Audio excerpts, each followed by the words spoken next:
You've just knocked out the county champions. You hadn't got out of the group for the last few years, no semi-final for the last 10 years. Can you just explain, how good that feels? Oh yeah, it's an absolute brilliant feeling. There was talk coming into the game that Ballymun weren't playing well, and that.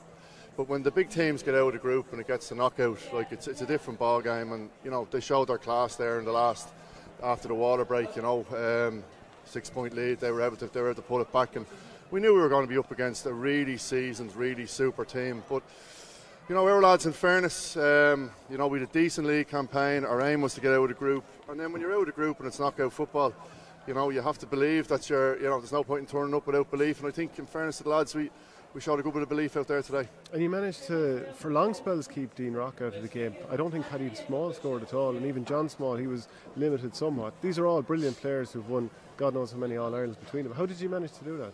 Yeah, and in fairness, Ballymun have the names. They have, some super players, All-Ireland winners. But we have some really good young talent coming through, we feel. Now, was this year going to be a little bit too early for them? We weren't sure.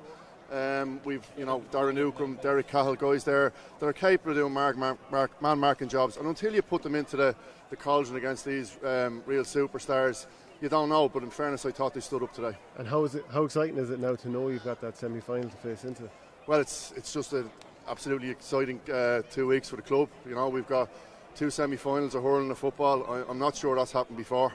So, we've 3 or 4 dual players out there, so they're going to have to dust themselves down, and wishing Sean and the lads the best of luck next week. And I think this is only Lucan's 4th semi-final at senior level, so you've got to drive on now. We'll dust ourselves down, we'll enjoy ourselves tonight, and then we'll start getting the preparation when the draw's done.